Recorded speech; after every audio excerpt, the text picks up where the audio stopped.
Welcome to another edition of our famous In Conversation series. And for today, we have a special guest as we usually do here. Today, we are bringing in Mr. Garnet Grimm, drummer from Savoy Brown. Welcome.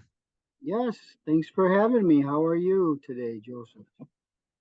Pretty good, considering we're finally having some rain up this way. Finally, it's been a little while, but now it seems like we're having a couple days of it. Yeah, well, hey, It's needed. that's what happens. Yep, good. So you guys, obviously a lot going on there in the last few months here, but you do have a new album that managed to find its way out here back in March. Blues All Around. Tell us a Yep, little bit about how you guys, the recording process and how it all came to be. yeah, Blues All Around, the latest by Savoy Brown. Um, we had to do this one a little different. I've recorded several albums with Kim Simmons and Savoy Brown, been with them for about 14 years, I guess. Um, I always recorded live with Kim. Every time we recorded, that was the way he preferred to do it, and I loved it too. I mean, it was awesome. It's awesome to be in the studio with a couple, two or three other musicians, and you're working off each other, and it's awesome. And this time it was a little different because Kim was sick, and he knew he couldn't spend long hours in the studio. So what he did was he had some demos put together, and he sent these demos to us ahead of time, including the sound engineer that we would use. And we talked about it over the phone, and we had several conference calls how we would approach this, and um, Zoom meetings. And so um, in the end, Kim thought it would be best if he went in and laid down his basic tracks, just the guitar and vocal. And Pat and I went in later together, Mm. and we laid down our tracks over what the simple basic format that Kim had provided for us. So I was a little nervous about that, thinking, "Wow, this is weird. We've never done it like this, you know." And so, but as time went on, my apprehension gave way to more confidence because I realized, oh, okay, I understand what's going on here. So, and of course, I mean, it was constantly being tweaked where Kim did have to come in and move things around and alter things a little bit and change things around just a little bit. But in the end, I think we ended up with a very good product, you know. I remember day two of the studio of our Pat and I being in the studio. Kim came in and gave us some advice and some direction, and he put down some parts himself, and we spent a couple of days together. But Kim had to take off because of his treatments.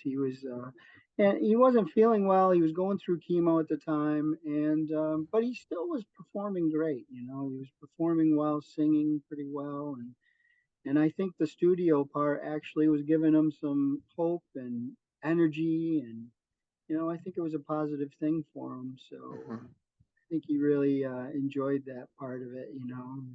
So so anyway, that's how it went. But in the end, I think we ended up with a really great product. And hats off to Ron Keck at Subcat Studios in Syracuse, New York, because he helped us out tremendously, and he had a lot of ideas on how to make this thing come to fruition. So, Yeah, yeah, definitely a pretty good sounding album, with all the stuff that was going on at the time. yeah, I mean, the songs are, solid, and yeah, yeah.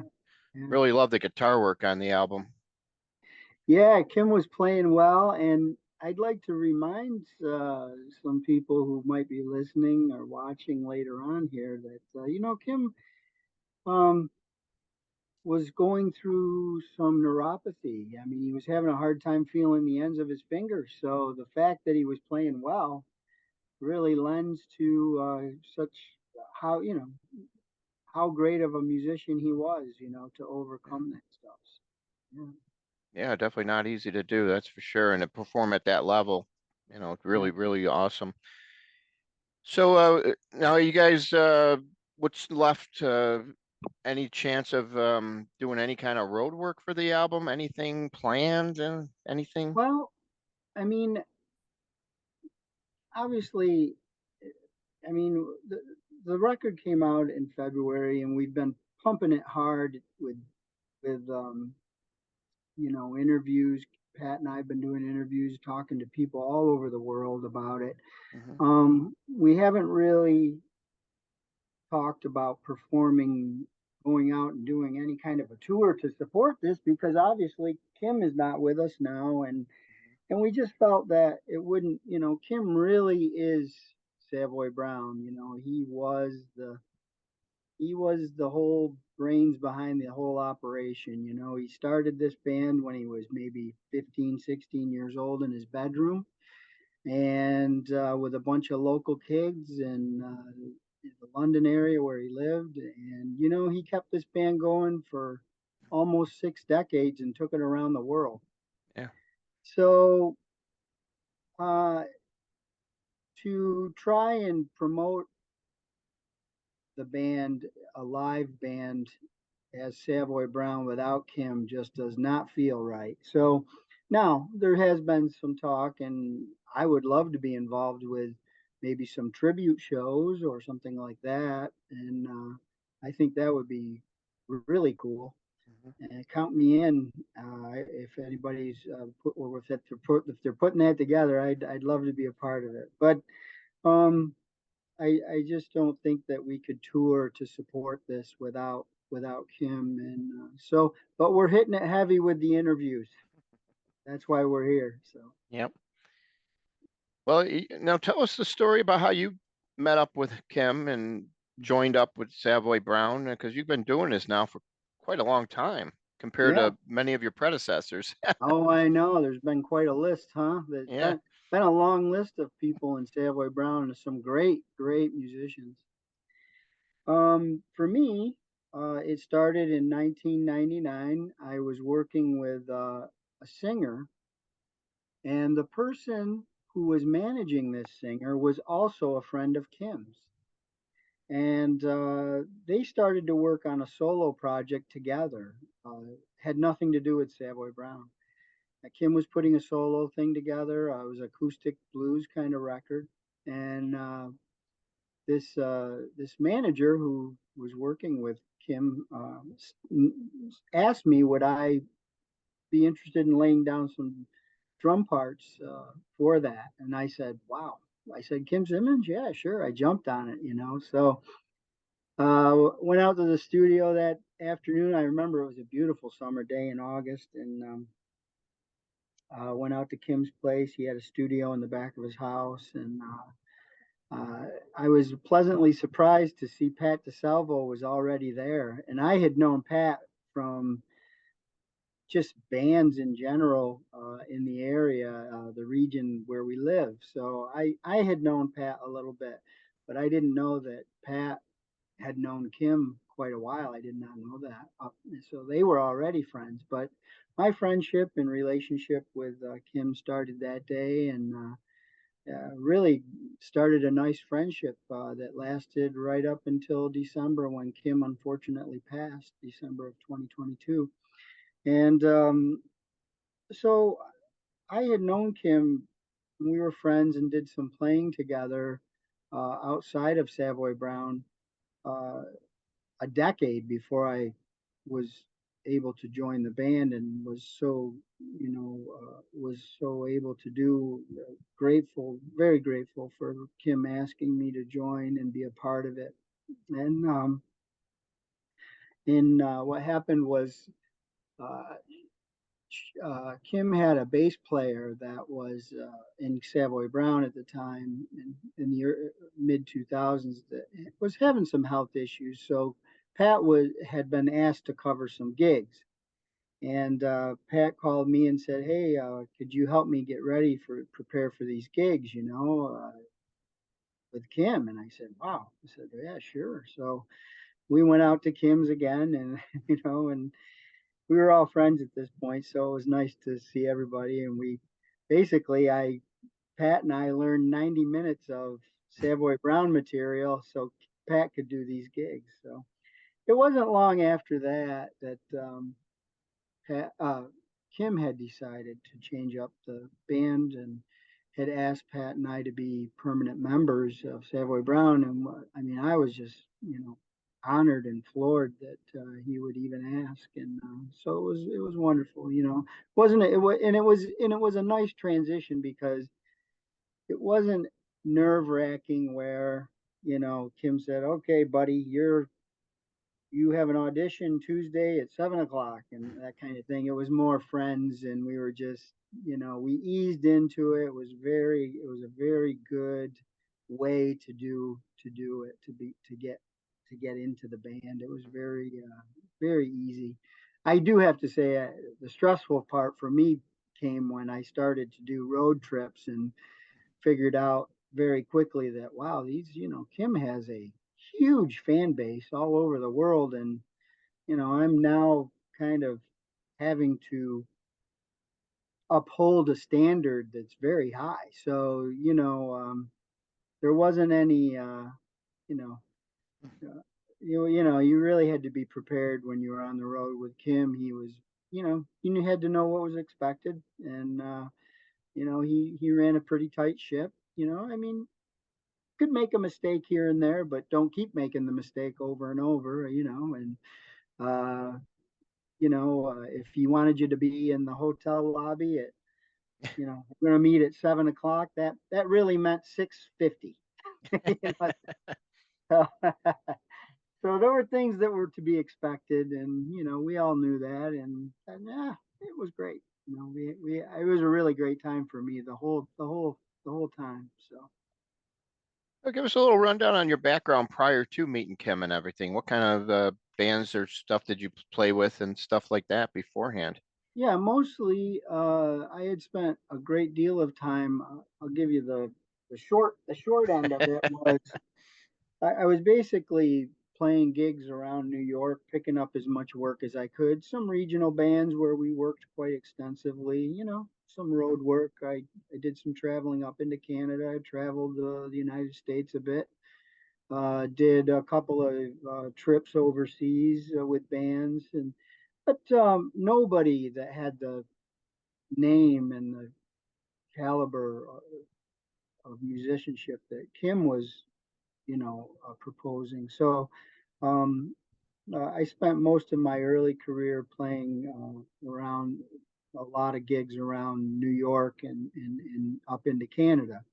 Um, I will say what was great for me, what was a good learning experience, a good classroom experience for me was in the late 80s and 90s period. There was a real blues revival. I felt there was a lot of blues bands that were around. A lot of blues being played. There was a small circuit you could play and have an audience. And during that period, I will have to say that's where I really learned to shuffle and swing and rock a little bit, and it came in handy, boogie tunes, and it really came in handy when I joined Savoy Brown because that's really the essence of what Kim and Savoy Brown was a blues band. Hmm. They just happened to edge it up a little bit with that rock and roll sound and that rock presence, but really, Savoy Brown was a blues band, a rock and blues band. So that experience I had leading up to that was really great.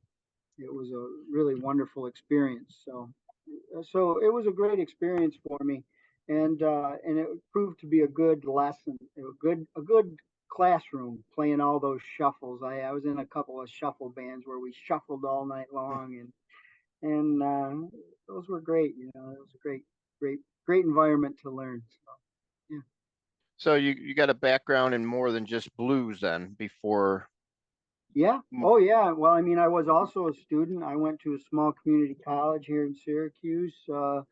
that has a music program. I think at the time, anyway, it was only one of two schools that community colleges that offered a music program. There was one here in Syracuse, and then I think it was one in New. Maybe I can't remember where the other one was, but at any rate, it provided a great uh, atmosphere for me because I learned, I did some, I wasn't a drum set major, I was a percussion major. So every week I would have to prepare, a timpani lesson, a marimba lesson, a snare drum lesson, and, you had to take some piano, so you got some melodic background and stuff like that. So it was very helpful to me. My original goal was to go on to teach, but I realized in the course that while I was there, I just realized what I really wanted to do was play. And so um, I just really pursued the playing thing. I graduated from there and decided I'm going to play for a while and see what happens. And if it doesn't work for me, I'll continue on with the education. But I was able to work a lot, so it really helped me. The decision was easy for me at that point. So yeah, so. Have you ever gone on to do any type of teaching at all, or something that you plan on doing, or? Yeah, it's come up a lot.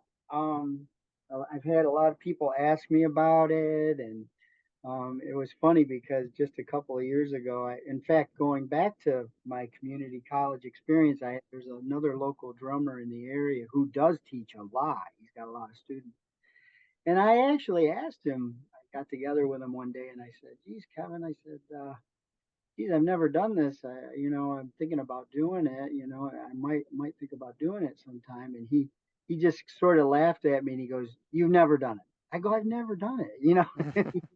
So he goes, "You can do this."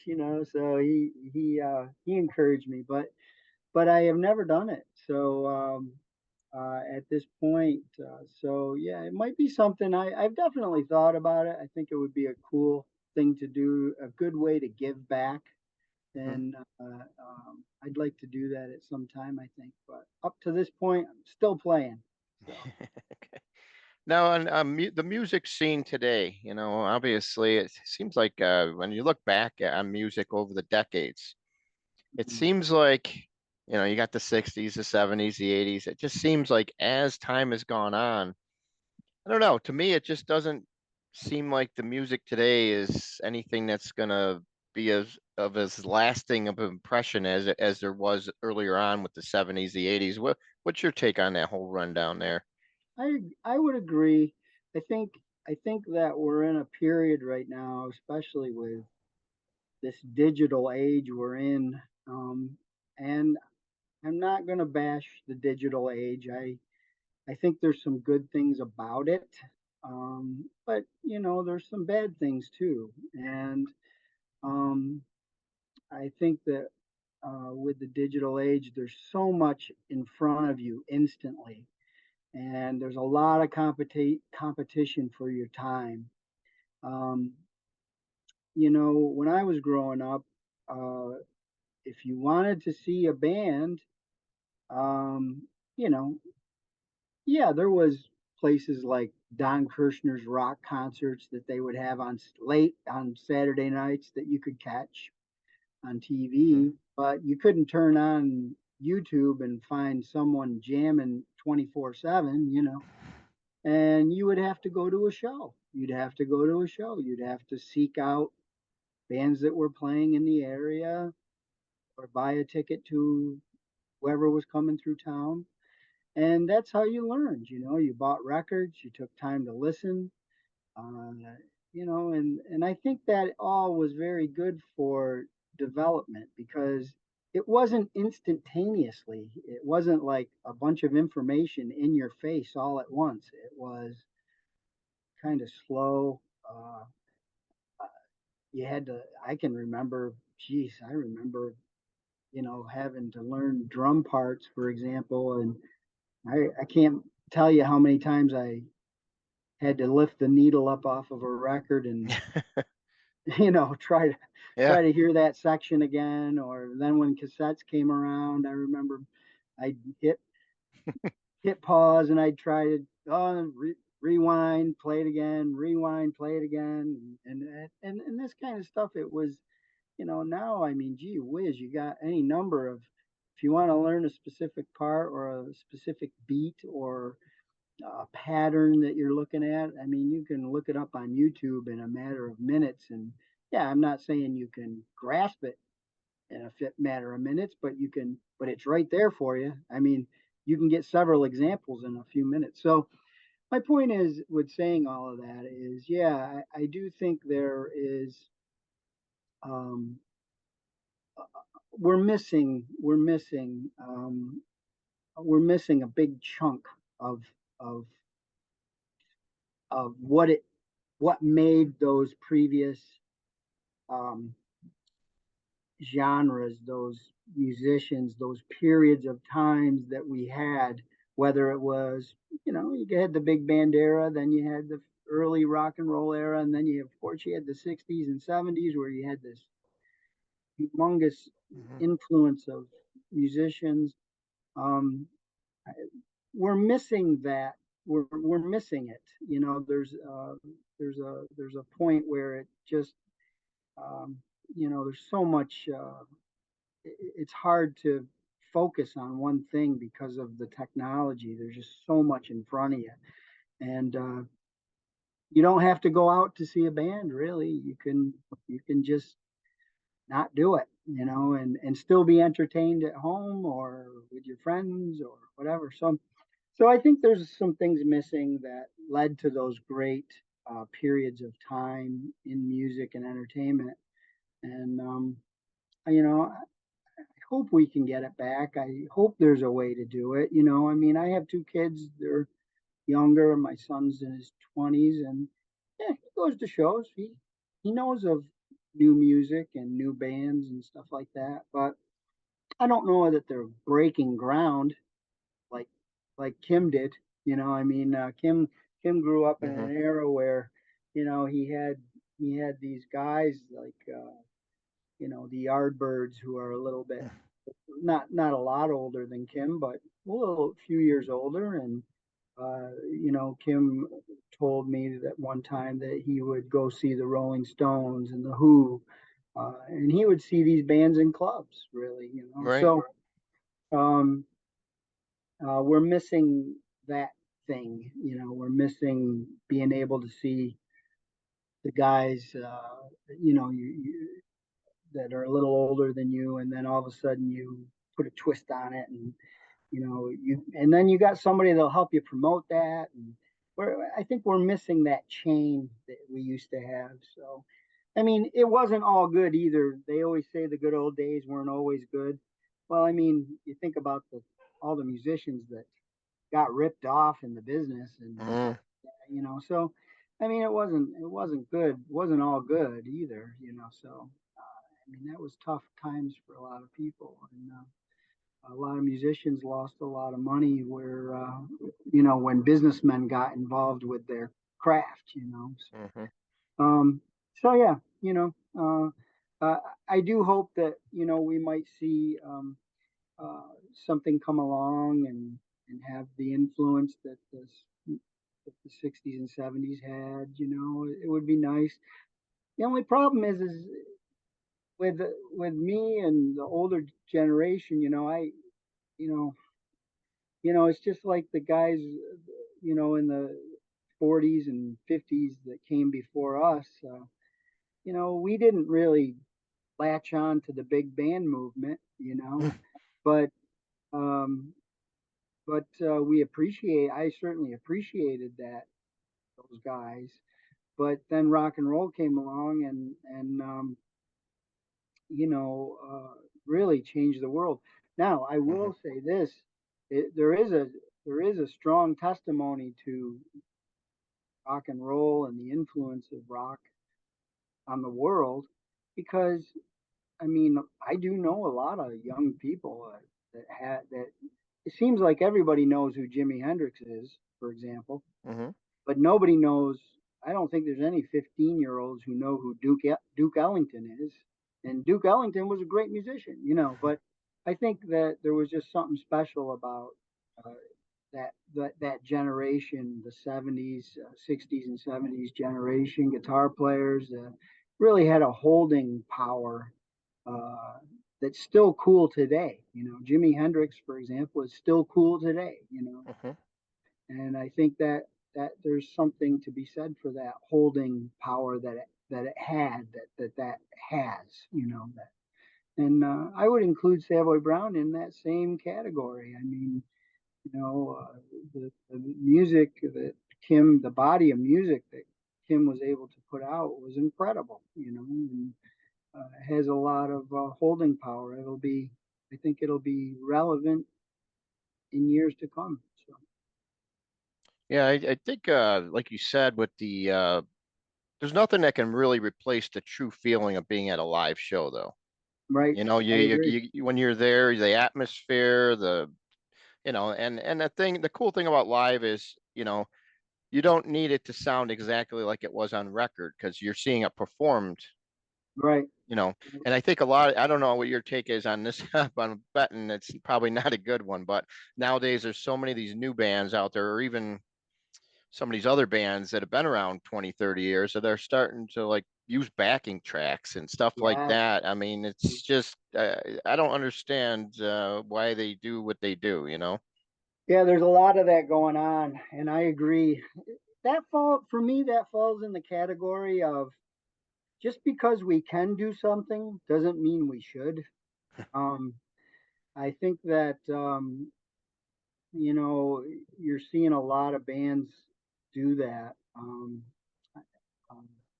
you know, I think it would be better to just play your instrument because you're getting I think you're getting diminished returns on that. I think it's not very fair to the audiences, or maybe the audience just don't. Maybe they don't care as much. I grew up in a period where we did seem to care about that. You didn't really want to hear, um, the disco kind of stuff so much, and it. I don't think there was a. I don't think it had anything to do with you didn't want to hear the pre-recorded stuff. You wanted to get the real thing, So, and how did you get the real thing? You went and saw a band that was polished. They had been playing together. That's how they get tight. And that kind of thing seems to be going away a little bit. And I think that's a detriment to us. I think to the society because you're just not getting the real thing. I just think there's an element of you're cheating going on. I don't know Hmm. if you remember. Do you remember back in the '90s? Was it the Grammys where the two guys, Millie and Vanilli, got Yeah. So, yeah. And well, yeah. why did they got themselves in trouble because they were using pre-recorded stuff, right? But now, I mean, that's going on now. So how is that any different, right? I don't, so Yeah. Well, hopefully a lot of these younger bands will learn, just go out there and just perform, do it, yeah, do it do it. exactly. And that's really that's an important point. I think that's you got to be fair to everybody. Be fair to yourself as a musician. Be fair to your audience. Um, and from an audience perspective, I think you should be wanting to get your money's worth, and you're getting your money's worth means a good performance, solid performance, and not, if you wanted to hear the record, then buy the record, buy the CD, Yeah. And but stay home. stay home. Yeah. So, yeah. So that's how I feel about it. But yeah, Yep. All right. Well, hey, it was great talking to you here. Best of luck on this Blues All Around. It's been out a couple months now, and you know, good luck with the that and any other future endeavors you might have coming down the road here. And Yep. Thank you. it was definitely great talking to you. Hopefully, we'll get to talk to you again down the road, and we'll see what happens. Maybe you'll be teaching. Who knows, right? Yeah. Hey, can I tell anybody that's Yeah. listening, please go to savoybrown.com. Um, it'll tell you a little bit about the band, discography and history of the band.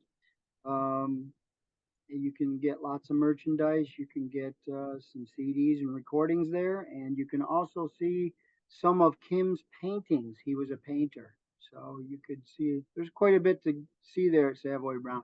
They're also on Facebook. The band's also on Facebook, and you know you can get some of the social media outlets. You can get there as well, but check it out. All So. right. Yes, definitely. Go to savoybrand.com and check out all the offerings on there. Any last words before I let you go? I'm with you, man. Let's try to get out there and see some live music, really live music with no pre-recorded stuff. So, nobody's All right. flying in vocals on this stuff. We get out there and perform. Just do it. Just do it. All Yeah. right. Well, thank you for your time today. Thanks. We'll see you.